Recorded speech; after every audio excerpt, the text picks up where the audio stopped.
and welcome to Media Matrix. I'm your host, Lauren Baker, joined today by my co-host, Patrick Cabana, and today we are First Selectman from Bethel, Connecticut, Matthew Knickerbocker, here to talk to us about local government and its effect on the media. Welcome to the show. Thank you very much. Thanks for having me. It's a pleasure. So can you please tell us what it is that a First Selectman does?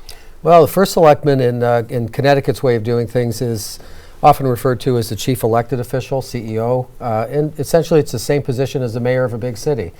In my particular case, I have all the duties that a mayor would have. I am head of the Board of Selectmen, which is one of the legislative bodies, not the only one, but one of the legislative bodies. I'm also head of the utilities division of the town. And because Bethel is the size of a town that does not have a town or a city manager, I am also the chief executive officer in terms of day-to-day management of the town.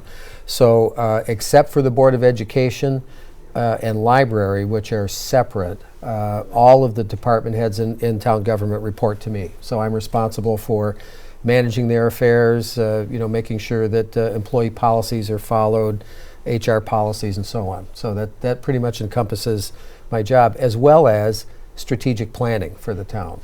By charter, the First Selectman is identified as the person who is responsible for leading all long-term planning for capital planning and the needs of the town, taking care of that. So it's rather busy.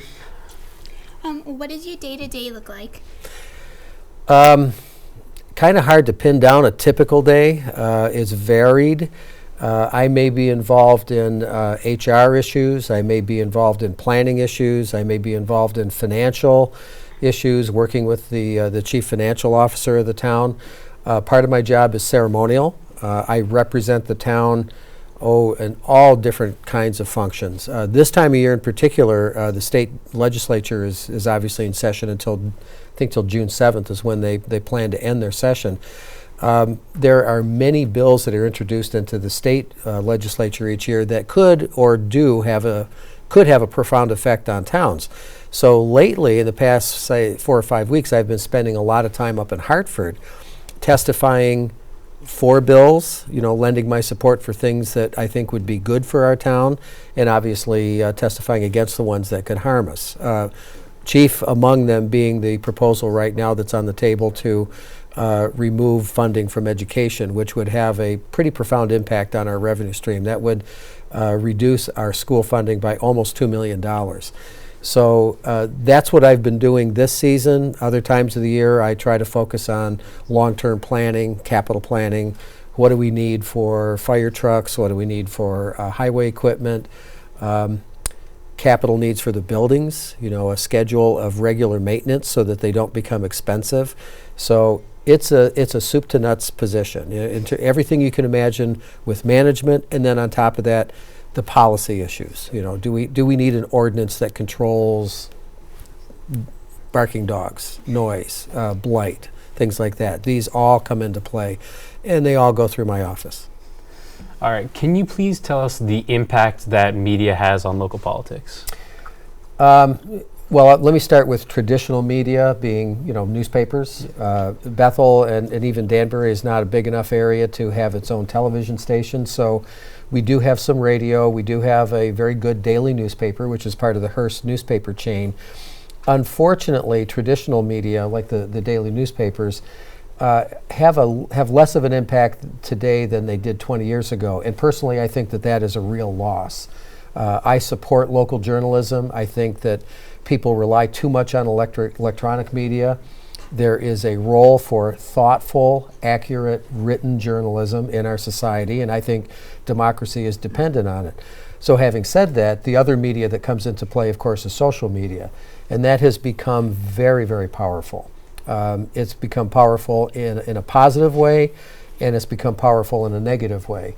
And just to go into this issue a little bit more, I think we need to do a lot as a society and in our educational system to teach people how to evaluate the different media. So when they see something online, when they see something on a Facebook post, or they get an email, they are able to critically evaluate that. Critical thinking is a skill that I think could use a little bit of improvement in the United States today. But they need to citizens to be effective members of society and functioning democracy, especially, need to have the ability to critically evaluate the news sources and determine: is this credible? Is this fake? Is this something that's trying to manipulate me? Is it clickbait just to get me to do something else?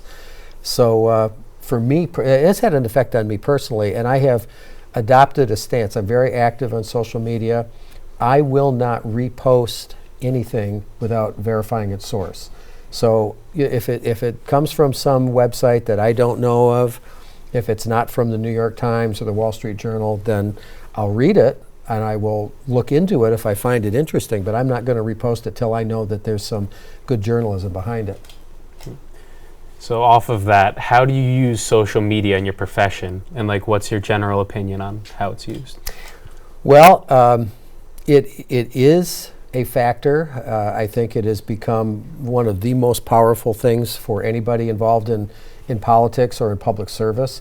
I use it two ways. Most of the time, on a daily basis, I use it to keep the public informed. I will post things like on my page, like our budget hearing is coming up. Town budget, annual town budget, very important process. So I will put multiple posts on that calls out some of the issues that we're dealing with the budget. If there's say well, right now in the Bethel budget, one of the things we need to do is boost the maintenance budget related to some school repairs to protect the warranties on our roof, on the roofing.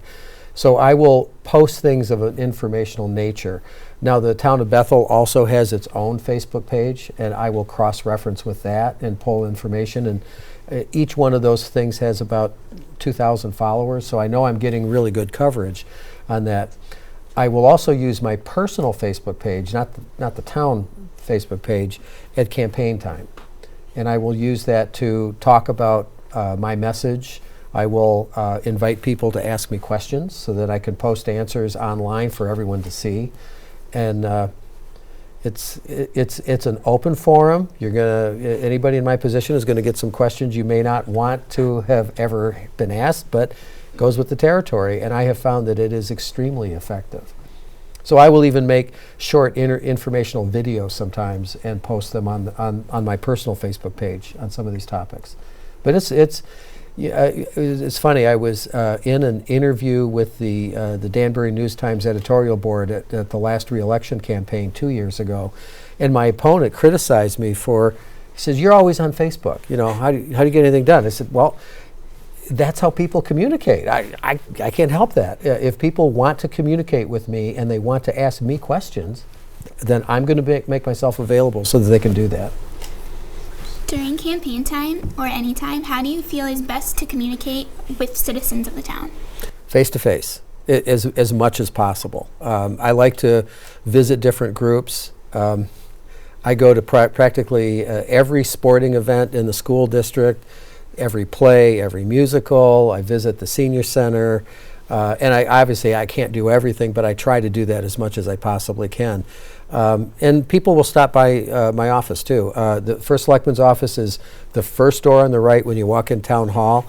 And interestingly, the tax office is the second door on the right, or the second door on the left. So sometimes people will come and pay their taxes, and they will decide at that moment that there's something they really want to share with me, so they march right across the hall. But I welcome that. It breaks up the day, sometimes distracts me, but that's what I'm there for. That's really one of the fun things about the job. What would you say is your favorite part about the job? Meeting people, definitely. And along with that, if there is something that I can do to help someone, that is the most reward. And honestly, that doesn't happen as often as I'd like it. People may come to me and they may have a problem that I simply don't have the authority to fix. A problem with a tax bill, or once in a blue moon, I'll get the proverbial, "Well, I got this parking ticket. Can you fix it?" No, well, I've actually offered to pay a parking ticket for somebody, and said I can't fix it, but I mean, if it's really a terrible thing, give it to me. And nobody's ever taken me up on that. They'll say, no, I just was hoping that you could do something about that. But on occasion, I can connect people with the resources that they need, that they didn't know were out there, and I can help, and then I can, that makes me feel pretty good if I can do that. That's kind of, in my opinion, that's what public service is about. That's great, thank you. Is there any issues that happened in the town that you had to intervene where you didn't like to, but you had to? Well, a First Selectman really doesn't have the power to intervene in things. There are things that I can lend my support for. I really don't like to be in a position where I am opposing, like any other branch of town government. Town meeting form of government is very diffused. You have multiple elected boards that function to the very large degree independently from one another.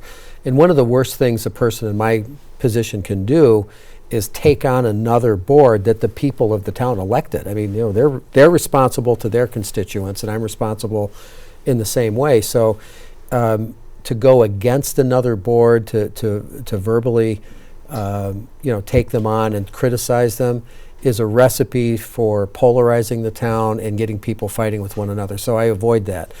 On the other hand, when they're doing things that I think are beneficial to the town, I will lend my support even though I don't have any direct control of it. And to give you an example of that, right now Bethel is going through a planning process that it's known at the state level as transit-oriented development. That's just a fancy way of saying you find your transit corridor, like where our train station is, and you build housing and retail around it so that people can walk. It's part of a whole walkability and pedestrian-friendly initiative for our whole downtown.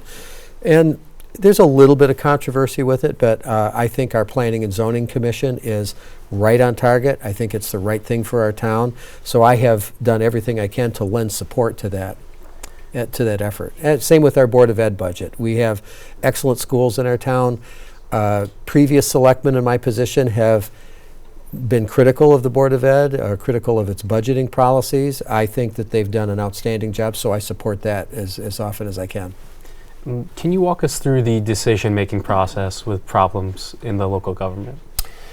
The first step is to analyze the problem and really gather the facts and take the time, if you have it, to understand all the dynamics of the problem and talk to people. Talk to people, especially the ones who are raising the issue or raising the criticism, whatever the problem may be.